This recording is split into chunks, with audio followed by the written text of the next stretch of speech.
कावेरी बड़ी तल्लीनता से बोलती जा रही थी और मीटिंग में शामिल सभी सदस्य प्रशंसा के भाव से उसे देख रहे थे। उसके खामोश होते ही लोगों ने मेजें थपथपाकर उसका उत्साहवर्धन किया। कावेरी के चेहरे पर दर्दपूर्ण मुस्कुराहट आ गई। प्रसन्नता से नेत्र चमक उठे। What nonsense! यतीन का क्रोधपूर्ण स्वर गूंजा। सभी उपस्थित लोग चौंक पड़े। यह है आपका बिजनेस बढ़ाने का मार्केट का प्लान? कावेरी, किस दुनिया में रहती हैं आप?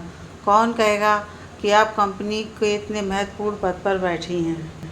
लेकिन सर, उसने कुछ कहना चाहा। रहने दीजिए, आपके बस का नहीं कंपनी चलाना। MBA की परीक्षा पास करना और बात है और कंपनी चलाना और बात है। यहाँ तजुर्बा काम आता है। बात काटते हुए यतीन ने फिर कहा। सभी किंकर्तव्य विमूढ़ से देखते रह गए। ऐसा सन्नाटा छा गया कि सुई भी गिरे तो सुनाई दे। सर, इस बार एक नया नारी स्वर उभरा। जी सिमरन जी। स्वर को कोमल बनाते हुए यतीन उसकी ओर मुड़े। क्या कहना चाहती हैं आप? सर, परमिशन दे तो मैं कुछ कहना चाहती हूँ। मेरे पास भी एक प्लान है। हाँ बिल्कुल, कहिए। प्रसन्नता भरे स्वर में सहमति मिल गई। सिमरन खड़ी हुई और बोलना शुरू किया। सभी उपस्थित सदस्य बेचारगी के भाव लिए सुनने लगे। उसकी बात खत्म होते ही यतीन चहक उठे। वेल डन सिमरन, इसे कहते हैं पॉलिसी। Beauty with brain. तुम इसका लिविंग एग्जाम्पल हो। लेकिन सर, आई एम अफ्रेड, इससे कंपनी को लॉस हो सकता है। नहीं पवन जी, ये बहुत बढ़िया स्ट्रेटजी है। I am damn sure company को बहुत फ़ायदा होने वाला है। सिमरन, आप बहुत तरक्की करेंगी। मैं बता रहा हूँ, मेरा 50 साल का अनुभव कभी गलत साबित नहीं हो सकता। उनके बोलते ही सिमरन अदा से बाल झटकते हुए अर्थपूर्ण ढंग से मुस्कुरा दी। उसने उपेक्षापूर्ण दृष्टि से कावेरी को देखा, जैसे कहना चाह रही हो कि तुम कुछ नहीं मेरे सामने। कावेरी की आंखें डबडबा आईं। सभी हैरानी से देख रहे थे। बॉस को ये क्या हो गया है? कावेरी का इतना बढ़िया प्लान बकवास करार दे दिया है और सिमरन का मूर्खतापूर्ण विचार उन्हें इतना पसंद आया। कुछ चापलूस उनकी हाँ में हाँ मिलाने लगे, पर कंपनी के शुभचिंतक मौन रह गए। मीटिंग खत्म हुई और सब उठकर चल दिए। रह गए तो यतीन और सिमरन उस कक्ष में अकेले। बाहर आकर दबे स्वर में बातें होने लगीं। कावेरी का बेवजह अपमान कई लोगों को रास नहीं आया। उन्हें समझ नहीं आ रहा था कि यतीन क्यों हाथ धोकर कावेरी के पीछे पड़ गए हैं। एक वक्त था जब वह उसकी तारीफ करते नहीं थकते थे। डेडिकेशन हो तो कावेरी जैसा, नॉलेज हो तो कावेरी जैसी, लॉयल्टी हो तो कावेरी जैसी, पैशन हो तो कावेरी जैसा। कावेरी कावेरी कावेरी। पर अब उन्हें क्या हुआ है, यह सवाल हर मस्तिष्क में था। ये सिलसिला शुरू हुआ था पिछले कुछ साल से। दोष कावेरी की योग्यता का था या अप्राप्य सौंदर्य का, अथवा तेजी से बढ़ती लोकप्रियता का। यतीन खुद अपने दिल में चल रहे मनोभावों को समझ नहीं पा रहे थे। एक तीव्र आकर्षण उन्हें खींचता था कावेरी की ओर, तथा दूसरी ओर तरक्की की ओर तेजी से अग्रसर कावेरी के कदम देखकर ईर्ष्या से सहस्त्रों नागफनी उनके मन मस्तिष्क में सिर उठा लेते थे। एक अजीब प्रेम और घृणा का रिश्ता पनप रहा था उनके मध्य। जब पहली बार कावेरी का उस बहुराष्ट्रीय कंपनी में आगमन हुआ तो यतीन सब कुछ बिसराकर उसे देखते ही रह गए।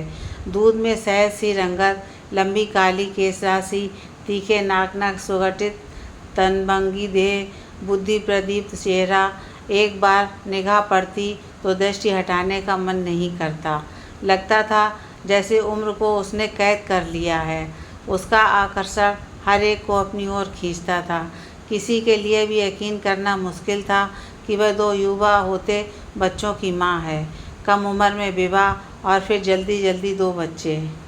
गृहस्थी की जिम्मेदारियां भी उसे अध्ययन से रोक ना पाईं। कठिन परिश्रम से परीक्षाएं उत्तीर्ण करते हुए उसने MBA कर लिया। किशोर होते बच्चे जब स्वयं में व्यस्त हो गए तो उन्हें माँ की इतनी ज़रूरत नहीं रही, तो वे निकल पड़ी वह एक नई राह की ओर। उसके पति कार्तिक ने कभी पत्नी को हतोत्साहित नहीं किया। उन्हें नाज था कावेरी पर। वह हर जगह उसका मजबूत सहारा बने रहे। मित्र संबंधियों की आलोचनाओं के बावजूद उन्होंने उसे आसमान की ऊंचाई की ओर उड़ान भरने को स्वतंत्र कर दिया। कई जगह आवेदन करने पर मुश्किल से उसे एक कंपनी में मामूली पद पर रख लिया गया। बढ़ती बहस और अनुभवहीनता के कारण उसकी योग्यता के अनुरूप काम नहीं मिला, पर उसने हिम्मत नहीं हारी। चल पड़ी लगन से मिला हुआ कार्यभार संभालने। कुछ समय के कठोर परिश्रम के बाद वह अपने अधिकारियों की दृष्टि पर चढ़ने लगी। रही सही कसर उसके सौंदर्य ने भी पूरी कर दी। तेजी से तरक्की करते और नौकरियां बदलते हुए वह आज अच्छी स्थिति में आ चुकी थी। यतीन उस बहुराष्ट्रीय कंपनी में सर्वोच्च पदासीन थे। आकर्षण, अधेड़ यतीन की योग्यता एवं तीव्र बुद्धि का लोहा हर कोई मानता था। उसकी मेहनत से कंपनी को बहुत फायदा हुआ था। अपने मृदु व्यवहार, कर्मठता व परिश्रम से यतीन ने बहुत मान सम्मान एवं धन अर्जित किया था। अपनी सफलता से अभिभूत अब उनमें आत्माभिमान पनपने लगा था। 2 वर्ष पूर्व जब कावेरी ने जब उस कंपनी में पदभार ग्रहण किया तो यतीन उससे बहुत प्रभावित हुए। धीरे धीरे कावेरी के गुण देखकर वे तेजी से उसकी ओर आकर्षित होते चले गए। सौंदर्य और बुद्धि का ये तालमेल उन्हें अक्सर अचंभित कर जाता था। उधर कावेरी भी यतीन के व्यक्तित्व व तीक्ष्ण बुद्धि से प्रभावित हुए बिना न रह सकी थी। उनके व्यक्तित्व में एक अजब सा आकर्षण था जो ना चाहते हुए भी वह उनकी ओर खींची जा रही थी। अक्सर वे कावेरी की प्रशंसा करने लगते थे। दोनों के मध्य बहुत मधुर घनिष्ठ संबंध पनप रहे थे। दोनों एक दूसरे से प्रभावित, आकर्षित और कद्र करने वाले थे। एक महिला अपना घर परिवार भुलाकर इस प्रकार अपने कार्य के लिए जुनूनी हो सकती है, यह देखकर यतीन हैरान रह जाते। सब कुछ अच्छा चल रहा था।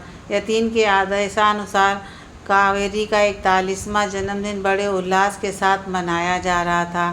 तभी मुख्य कार्यालय से आए उस पत्र को पढ़कर यतीन असमंजस में पड़ गए। उन्हें समझ नहीं आ रहा था कि वह खुश हैं या दुखी। यह पत्र कावेरी की पदोन्नति का पत्र था। अब वह उससे मात्र एक सीढ़ी नीचे रह गई थी। पहली बार ईर्ष्या ने उनके हृदय में स्थान ग्रहण कर लिया। निरुत्साहित स्वर में उन्होंने कावेरी को शुभकामनाएं देते हुए पदोन्नति पत्र पकड़ा दिया। ऑफिस में हर्ष की लहर दौड़ गई। सभी उस समाचार से बहुत खुश थे। हर कोई बढ़कर कावेरी को बधाई दे रहा था और उसकी प्रशंसा कर रहा था। कावेरी के हर्ष का पारावार न था। उसने सबके सामने इस शुभ संदेश का श्रेय यतीन के मार्गदर्शन को दिया और सबकी बधाइयाँ स्वीकार करने लगी। उसके चेहरे से मुस्कुराहट जा नहीं रही थी।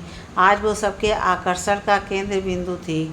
हर मुंह पर उसकी ही तारीफ के शब्द थे। यतीन का दिमाग भन्ना गया। इस वक्त वे पहली बार खुद को भीड़ में अकेला महसूस कर रहे थे। चुपके से उन्होंने ऑफिस बॉय को विस्की लेकर आने का आदेश दिया और अपने कक्ष में आ गए। किसी का ध्यान उनके प्रस्थान पर ना गया। सब हंसते मुस्कुराते पार्टी में मशगूल रहे। काफ़ी देर बाद कावेरी का ध्यान इधर गया तो उसने खोजपूर्ण दृष्टि चारों ओर दौड़ाई, पर तभी सहकर्मियों ने उसका ध्यान अपनी तरफ खींच लिया। अपने कक्ष में आकर यतीन ने एक पटियाला पैक बनाया और सिप करने लगे। घमंडी, अपना राग अलापने वाली, समझती क्या है खुद को। आज जिस पोजीशन पर है मैंने बनाया है उसे। आज अपने भक्तों के बीच ऐसी गिरी है कि मेरी खबर तक ना ली कि मैं कहाँ हूँ। गिलास खाली करते हुए वे बड़बड़ाए। मैं आई कम इन सर। निगाह उठाकर देखा तो सिमरन खड़ी थी, उसकी सेक्रेटरी, जिसके प्रति वे अच्छे भाव नहीं रखते थे। जब पहली बार उसने उनके ऑफिस में प्रवेश किया था तो उसका रंग रूप देखकर यतीन को अरुचि पैदा हो गई थी। लाल रंग की नाभिदर्शना साड़ी, बिना बाहों का गहरे गले का ब्लाउज, स्थूल शरीर, सांवला रंग, साधारण चेहरा मोहरा, उस पर चढ़ी मेकअप की परत, आगे की ओर किए बाल। बात करती तो स्वर में अतिरिक्त मधु घुल जाता। यस, उन्होंने प्रश्न सूचक दृष्टि से देखा।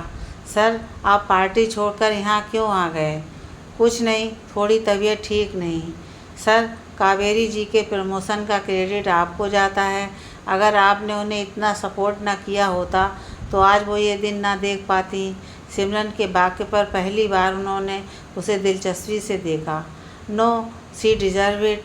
नहीं सर, ये आपकी भल मनसाहत है, जो आप दूसरों को इतना प्रमोट करते हैं।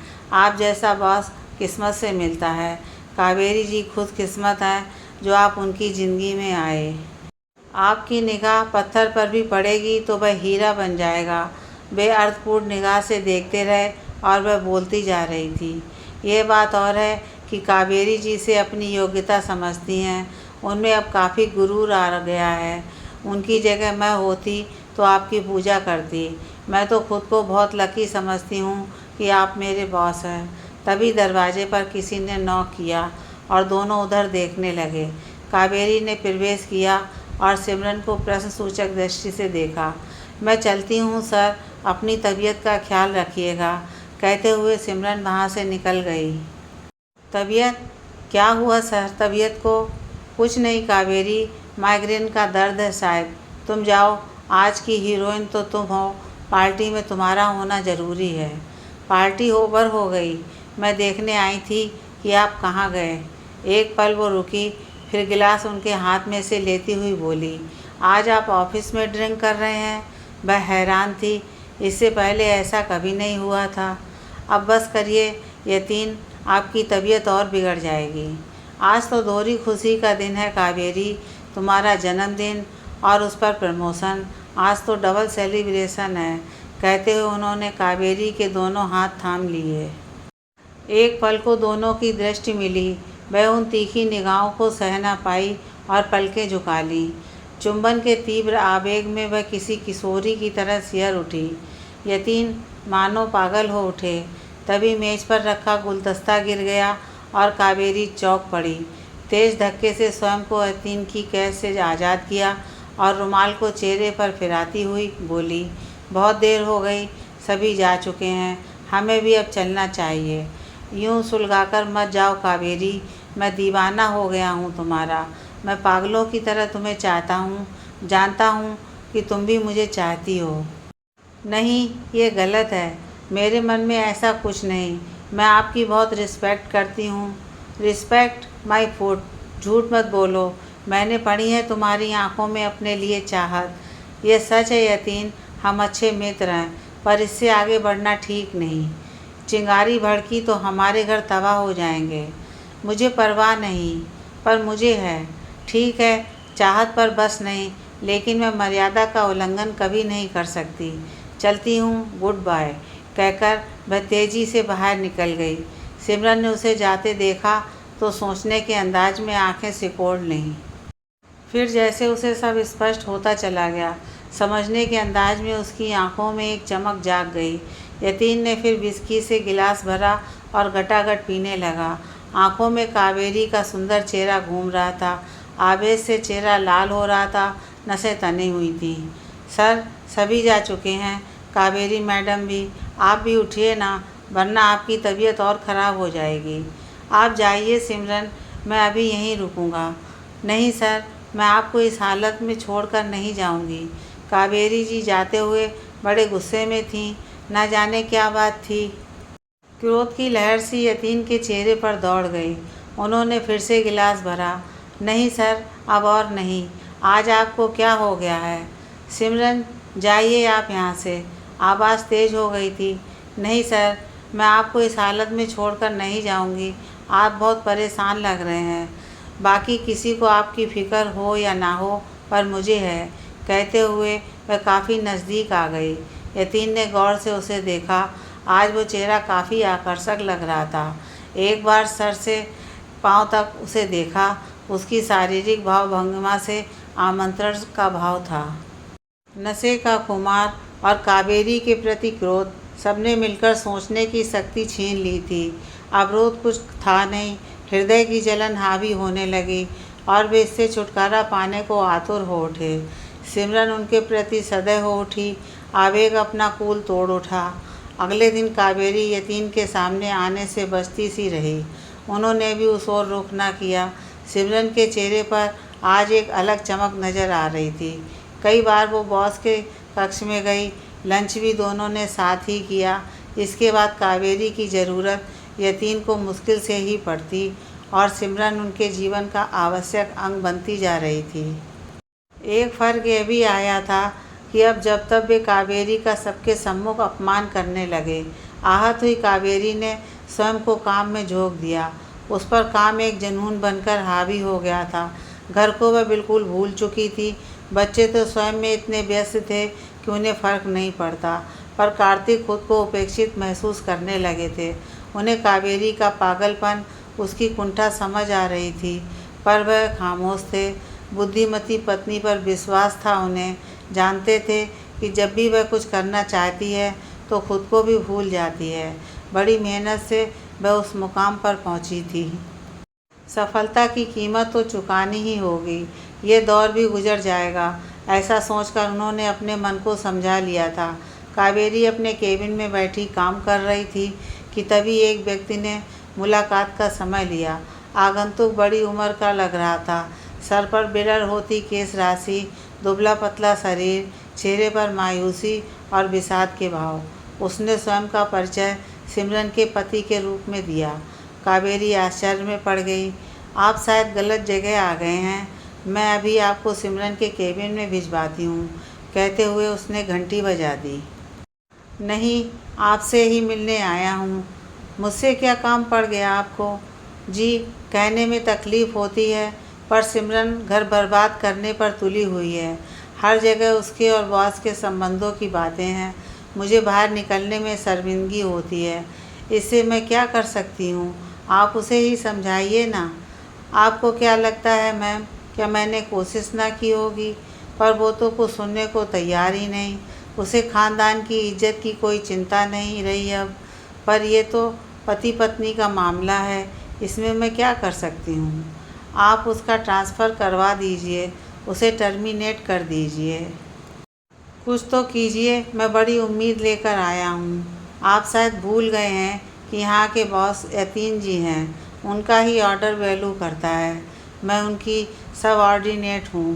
प्लीज़ एक कोशिश तो कीजिए, समझाइए उन्हें। वह लगभग रुआंसा हो उठा। Okay, I will try my best. वह विचलित हो गई। आगंतुक के जाने के बाद कुछ देर वह सोच में डूबी रही। जानती थी कि उसके हाथ में कुछ नहीं है, पर एक प्रयास तो करना ही था। वह यतीन के केबिन की तरफ चल पड़ी।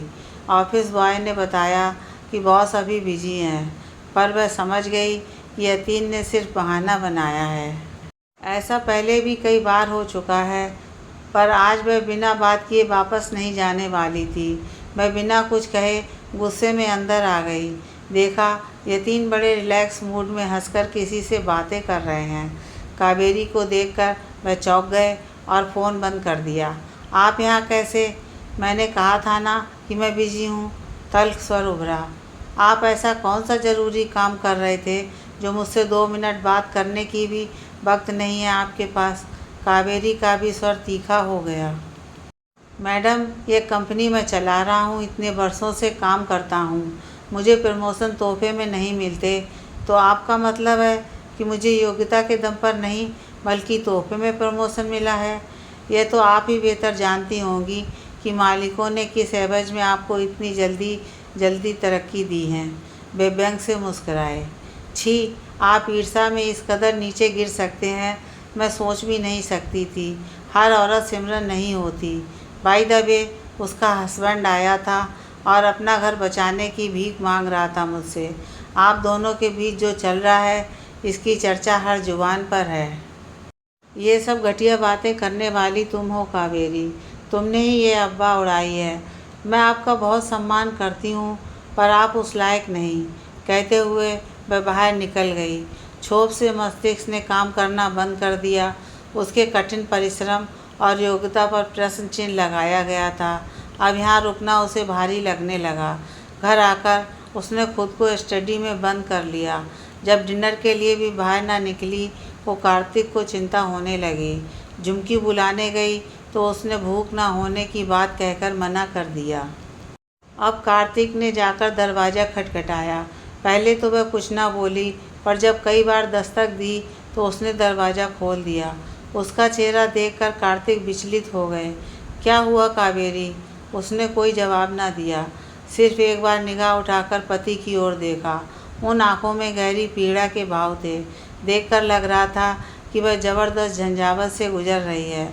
दोबारा पूछा तो उसने सिर हिलाकर मना कर दिया कि कोई बात नहीं है। वह समझ गए कि अभी वह कुछ नहीं बताएगी। उन्होंने फिर जिद नहीं की, उसे पर्याप्त समय देने का इरादा कर लिया ताकि वह सामान्य स्थिति में आए, तभी शायद कुछ बताएगी। बहुत मनुहार करके 2-4 कौर भोजन खिला सके, फिर उसे चेहरा धोकर आने के लिए कहा। जैसे ही वह बाथरूम में गई, उन्होंने कमरे में चारों ओर दृष्टि दौड़ाई। मेज़ पर नींद की गोलियों की शीशी पड़ी थी, जिसे कभी कभी अधिक तनाव की स्थिति में वह प्रयोग कर लेती थी। शीशी उठाकर उन्होंने अपनी जेब के हवाले की, तभी वह स्टडी में आ गए। उन्होंने उसे बेडरूम में चलने को कहा तो उसने इनकार कर दिया। कई बार कहने पर मुश्किल से कार्तिक वहाँ से चले गए। वह कई घंटे मानसिक संताप से जूझती रही। जिस यतीम को उसने इतना सम्मान दिया था, मन में एक कोमल भाव भी पनपने लगा था। उन्होंने ही उस पर इतना गंदा इल्ज़ाम लगाया। उसे गिराने के लिए इस हद तक उतर आए। सहन शक्ति जवाब दे रही थी। दर्द से सर फटने लगा। उसने नींद की गोली की तलाश में निगाह इधर उधर दौड़ाई, पर वह लापता थी। उसकी आंखों के सामने चिंतित कार्तिक का चेहरा आ गया था। कुछ देर यूं ही खड़ी रही, फिर शयन कक्ष की ओर चल दी। कार्तिक पलंग की पुष्ट से टेके हुए सो रहे थे। हाथ में एक पुस्तक थी। उसने पुस्तक उनके हाथ से लेकर रख दी। आंखों से चश्मा उतारा तो उनकी आंख खुल गई। ठीक से सो जाइए ना, किताब लेकर क्यों बैठे थे? तुम भी तो नहीं सोई। मैं तो अक्सर देर रात तक काम करती हूँ, पर आप तो नहीं जागते। कहते हुए कुछ पल को रुकी, फिर गहरी दृष्टि से उन्हें देखा। मेरी नींद की गोली नहीं मिल रही थी। आप? हाँ, क्यों? तुम्हारा मूड देखकर थोड़ा घबरा गया था। आओ मैं सुला दूँ। कहते हुए उन्होंने उसे सीने से लगा लिया और हौले हौले उसका सिर सहलाने लगे। पति के स्नेहसिक्त व्यवहार से अब तक रोका हुआ मन का ज्वार फट पड़ा और आंखों से अश्रु बह निकले। बताओगी नहीं कि क्या हुआ? जवाब में वह बस सिसकती रही।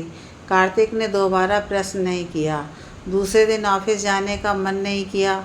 बहुत लंबे समयांतराल पश्चात उसने अवकाश लिया था।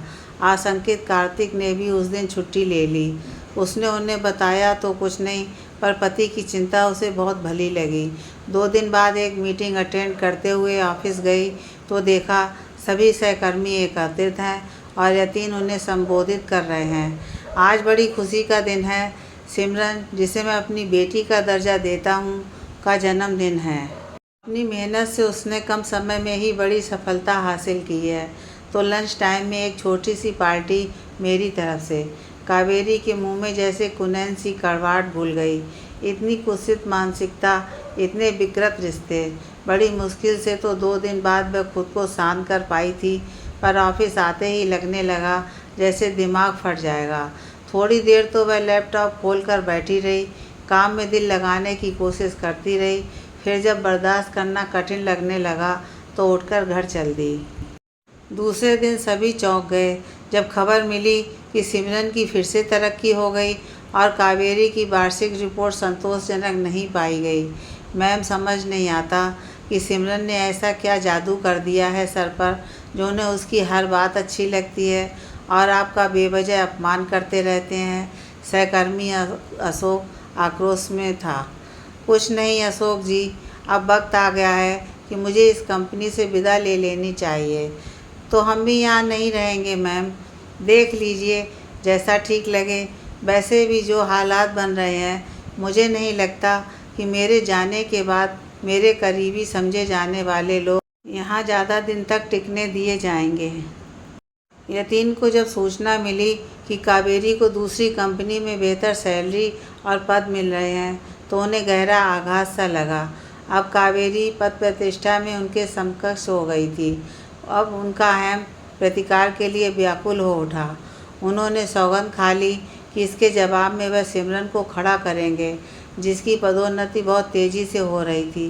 बेशक बॉस की कृपा दृष्टि थी, परंतु आवश्यक योग्यता कहाँ से आती? सिमरन योग्यता में कावेरी के समक्ष कहीं नहीं ठहरती। यतीन ने बहुत मेहनत करनी शुरू की। उसकी प्रेजेंटेशन भी वे खुद ही तैयार करते और वाहवाही सिमरन को मिलती। बदले में वह भी उनका ऋण चुका देती अपने अंदाज में। उसका ज़मीर कभी कचोटता ही नहीं था। आपसी लेन देन से वह रिश्ता मजबूत हो रहा था। पर यतीन की प्रतिष्ठा मिट्टी में मिल रही थी। सिमरन को अधिकतर लोग हे दृष्टि से देखते थे। कावेरी का काम के प्रति जुनून रंग ला रहा था और वो प्रतिद्वंदी कंपनी की सीईओ बन चुकी थी। उधर शॉर्टकट अपनाते हुए सिमरन भी तेज़ी से आगे बढ़ रही थी। कई बार दोनों का आमना सामना होता और कावेरी का मन घृणा से भर उठता। कावेरी को नीचा दिखाने और सिमरन को हठबस आगे बढ़ाने का दुष्परिणाम अब सामने आने लगा था। उनके बहुत से गलत फैसलों का खामियाजा अब कंपनी को भुगतना पड़ रहा था। उधर सिमरन की महत्वाकांक्षा काफ़ी बढ़ चुकी थी। उसे अब वो सब कुछ चाहिए था जो कावेरी को हासिल था। बस तलाश थी एक अवसर की। यतीन से जो हासिल हो सकता था वो सब मिल चुका था। अब उनसे चिपके रहने का कोई फ़ायदा नहीं था। यतीन अब एक डूबता जहाज़ थे और वह इस डूबते जहाज़ से उतरने की फिराक में थी। इंतज़ार था बस एक अवसर का जिसे लपकने को वह तैयार बैठी थी। एक के बाद एक नुकसान झेलती कंपनी का आखिर प्रतिद्वंदी कंपनी के मालिक रेड्डी ने टेक ओवर कर लिया। अधिकतर पुराने कर्मियों को हटा दिया गया, जिसमें यतीन भी शामिल थे। इससे भी बड़ा झटका तब लगा जब उन्होंने देखा कि सिमरन अब कंपनी की एक छोटी शेयर होल्डर बन गई थी। यह सब जानकर यतीन के क्रोध का ठिकाना ना रहा। भड़कते हुए वह सिमरन के नए फ्लैट पर पहुँचे, जहाँ उसने अभी हाल ही में शिफ्ट किया था। अपने पति को तो वह काफ़ी पहले छोड़ चुकी थी। ओह, आप यहाँ? यतीन को दरवाजे पर पाकर वह चौंक गई। तो उस बुढ़े रेडी को शीशे में उतार लिया तुमने? Mind your own business. मैंने तेरे लिए क्या क्या नहीं किया और तूने मेरे साथ ही खेल खेला। शीशे के घरों में रहने वाले दूसरों पर पत्थर नहीं फेंका करते मिस्टर यतीन। इस खेल की शुरुआत तो आपने ही की थी, उसने फिल्मी अंदाज में कहा। मैंने तुझे ज़मीन से उठाकर आसमान पर बैठा दिया, वरना तू थी क्या, एक मामूली सेक्रेटरी जिसे ड्रेस सेंस तक ना था। मेरे लिए कुछ नहीं किया जनाब, सिर्फ कावेरी को नीचा दिखाने के लिए किया। उसकी कामयाबी और पॉपुलैरिटी से फूके जा रहे थे आप। मुझे चारा बनाकर इस्तेमाल किया तो मैंने भी तुम्हें सीढ़ी बना लिया। क्या बुरा किया? यू ब्लडी बिच, मैं जानता हूँ कि अपना सौदा करके ही तू कंपनी की शेयर होल्डर बनी है। तुम कौन से दूध के धुले हो वुमनाइजर? अगर मेरे लिए कुछ किया तो ब्याज समेत वसूल भी तो किया। कौन सा मुझ पर एहसान किया? सच में जो अपने पति की ना हुई तो वो मेरी क्या होगी? ओहो, तो आज ज्ञान प्राप्त हो गया आपको। वह जहरीली हंसी हंस पड़ी। नाउ गेट लॉस्ट, कहते हुए उसने यतीन के मुंह पर ही दरवाज़ा बंद कर दिया।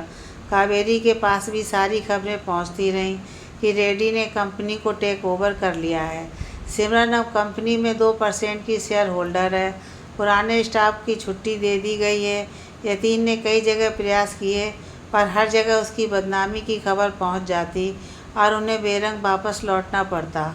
उनके परिवार ने उनसे नाता तोड़ लिया और फिर वह कहीं गुम हो गए। कई दिन से कावेरी की आंखों में नींद का नामो निशान तक ना था। नींद की गोली खाई तो उसका भी असर ना हुआ। अंततः झुंझलाकर उसने रात में 2 गोलियां खा लीं। असर हुआ और आंख लग गई। जब नींद टूटी तो देखा सुबह के 4 बज चुके थे। कई दिन बाद सो पाने की वजह से आज थकान कुछ कम लग रही थी। दोबारा आंख बंद करके फिर से एक झपकी लेने का प्रयास किया तो इस बार असफलता हाथ लगी। ऐसे ही लेटे लेटे काफ़ी देर हो गई तो सड़कों पर प्रातःकालीन सैर करने वालों का कोलाहल सुनाई देने लगा। पतिदेव गहरी नींद में एसी की शीतलता से सिकुड़े पड़े थे। कंबल नीचे गिरा हुआ था। उसने कंबल उठाकर कार्तिक के शरीर पर डाल दिया और खुद उठ गई। लोगों को देखकर मन में सैर करने की इच्छा जागृत हो गई। एक बार सोचा कार्तिक को उठा लें, पर उनकी नींद में खलल डालने का मन नहीं हुआ। चुपचाप उठकर वो पार्क की ओर चल दी। 2 चक्कर पूरे पार्क के लगाकर वो एक बेंच पर बैठ गई। शीतल मन सुगंधित समीर के झोंकों ने मन प्रफुल्लित कर दिया। सूर्योदय हो चुका था। ओस से नहाई घास की हरितिमा और रंग बिरंगे फूलों की सुंदरता ने मन मोह लिया था। आज बड़े दिनों बाद उसे हल्कापन सा महसूस हुआ। खामखा ही इतने दिनों से वह तनाव लिए घूम रही थी। उसे आश्चर्य होने लगा कि बेकार ही वह दुनिया भर की चिंता अपने दिमाग पर लादे घूम रही थी। क्यों वह व्यर्थ के तनाव को स्वयं पर हावी होने दे रही है। लगा बुद्ध की तरह उसे भी आज नया ज्ञान प्राप्त हो गया है। अपनी स्टडी में आकर समाचार पत्र पर दृष्टि दौड़ाने लगी। आहट सुनकर देखा तो कॉफ़ी के 2 मग के साथ एक सुर्ख गुलाब लिए कार्तिक खड़े हैं। अरे आप? जी मैडम, आज तो बड़ी खिली खिली नज़र आ रही हैं, कहते हुए गुलाब उनकी ओर बढ़ा दिया। Thank you so much. अपने चहकने पर वह स्वयं ही हैरान रह गई। So sweet of you. आज बड़े रोमांटिक अंदाज में है जनाब। कितने अरसे बाद आज तुम खुश दिख रही हो। कब से तुम्हें मुस्कुराते हुए नहीं देखा। तुम्हारी दिन रात की टेंशन ने तो हमारी पर्सनल लाइफ को बिल्कुल ख़त्म कर दिया है। कार्तिक के स्वर में उलाहना साफ नज़र आ रहा था। कावेरी का मन कचोट उठा। सो सॉरी डियर, मैं सचमुच पागल हो गई थी। कोशिश करूँगी कि अब शिकायत का मौका ना दूँ।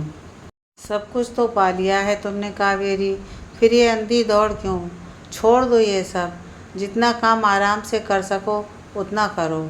मुझे मेरी पत्नी लौटा दो प्लीज़। कार्तिक का स्वर भावुक हो गया था। मैं शर्मिंदा हूँ, मुझे माफ़ कर दीजिए। न जाने कैसा जुनून सवार था मुझ पर, पता नहीं क्या आक्रोश था। पति की बाहों में बहुत दिनों बाद सुकून मिल रहा था। तैयार होकर डाइनिंग रूम में आई तो देखा कार्तिक समाचार पत्र से चिपके हुए थे। उनके हाथ से पेपर छीनते हुए एक ओर रख दिया। संतरे की एक फाँक पति के मुंह में डाल दी। आज तो इस बेचारे पति के भाग ही खुल गए। कार्तिक शरारत से मुस्कुराए। क्यों भला इतनी सक्सेसफुल बिजनेस वूमेन ने इस अदना इंसान को अपने हाथ से खिलाया। This is too much Kartik.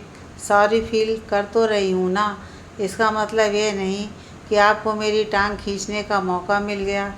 Good morning Kaveri, how are you. पीछे से आए इस परिचित स्वर ने उन दोनों की हंसी पर जैसे ब्रेक लगा दिए। पलट कर देखा तो रजनीगंधा का बुके हाथ में लिए हुए यतीन खड़ा था। Hello mister Kartik. यतीन के बड़े हुए हाथ को देखकर चेहरे पर पल भर को आए अप्रिय भाव को कुशलतापूर्वक कार्तिक ने छुपा लिया और बेमन से हाथ मिला लिया।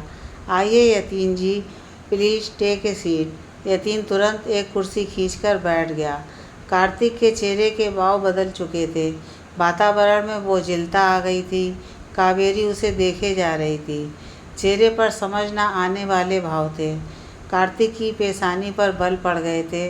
अपना नाश्ता यूं ही छोड़कर वह उठ गए। एक्सक्यूज़ मी, आप लोग नाश्ता कीजिए, मैं निकलता हूँ, मुझे लेट हो रहा है। वेट कार्तिक, मेरा भी पेट भर गया है। कैसी हो कावेरी। उसने कोई जवाब न दिया। व्यस्तता दिखाते हुए उठ खड़ी हुई। जो भी कुछ हुआ उसे भूल जाओ, हम फिर से एक नई शुरुआत कर सकते हैं। स्वर में चाशनी सी घोलते हुए वह बोला। आँखों में अब भी धूर्तता की चमक थी। इतने दिनों बाद हासिल हुए मिठास के पल विलीन होने लगे। तुम्हारे मनपसंद रजनीगंधा लेकर आया हूँ। झुमकी, इन फूलों को बाहर डाल दो, इनकी सड़ान बर्दाश्त नहीं हो रही मुझे। और मेहमान को पानी वानी पूछ लेना, कटुता से कहते हुए वह मुड़ी और इंतज़ार में खड़े कार्तिक की बाह में बाह डालते हुए बोली। चलिए आज कहीं लॉन्ग ड्राइव पर चलते हैं, मुझे आपके साथ बहुत सारे मीठे पल गुजारने हैं।